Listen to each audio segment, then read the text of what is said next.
This election will also have an impact on the state legislature. In fact, there could be a shift in the balance of power in Wisconsin.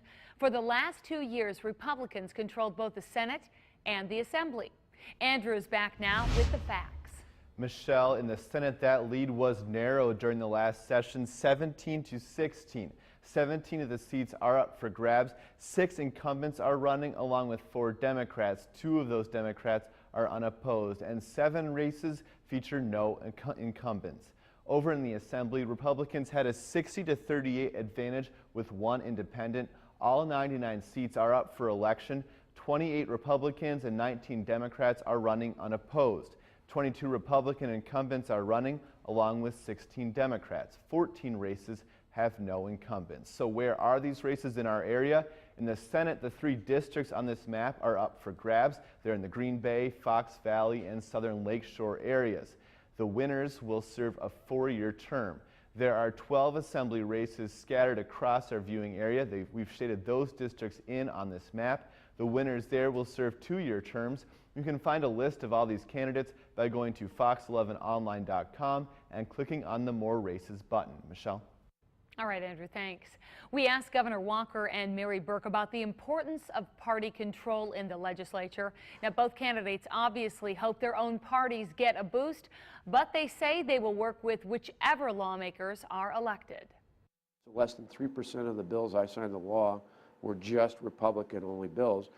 The things I'm talking about, workforce development, education reform, tax reform, those are all things Republicans and Democrats alike can support. Well, I'm going to find common ground with the legislature, and on day one, I'm going to sit down with leaders in the Republican legislature and ask, you know, how do we create that similar vision? How do we find that common ground? Common ground. Well, Mark joins us with our political panel once again to weigh in on the question of common ground. Yes, every election we hear candidates say they're going to work with the opposing party, but I've covered enough elections to know that that's easier said than done. Deb, give us an idea. The last few years, have both parties been really working together?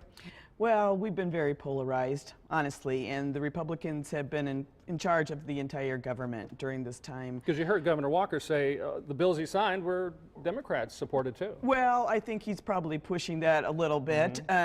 He's one of the most polarizing political figures in the country, and at this point we need to get some balance back. And we need to get a governor in who is somebody that can reconcile people and isn't so polarizing. So that's why folks need to support Mary Burke.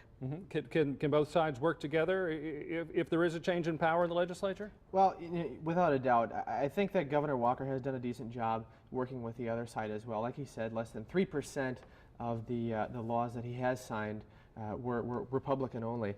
It's just the 3% sometimes gets all the media coverage as well. But yes, there's no doubt about it that we can work together. Okay. Looking at the races coming up, the Assembly seems like the Republicans maybe have a stronghold there, but the Democrats really have a chance. If they're going to take over one of the houses, it's going to be the Senate. In the Senate, that's right. We have some very strong candidates. We have Penny Bernard-Shaver running down in the Appleton area, and then we have Dean DeBrew running up here in the 1st. And he's been running a vigorous campaign, raised a lot of money, has a huge core of volunteers, and I think people are going to be surprised at how well he does. We saw it's pretty evenly split right now. I mean, just one candidate away. So, I mean, 2 wins could easily get you in the power. It could, and we have also Martha Lanning down in the Manitowoc area who's running a great campaign. So it's going to be an interesting election night. What do you think, Mark? How's the power going to shape up? Well, I think it stays with the Republicans. You know, like you said, we have a good, strong team of folks. Frank Lassay is running, Roger Roth. Those are household names, and they're working like dogs out there. And but what about those contested races like Mike Ellis's seat, Republican with Penny Bernard-Shaver, really putting up a lot of ads there? Yeah, well, yeah, they are spending a whole lot of money, and so are we. But you know, Roger Roth, people know who he is.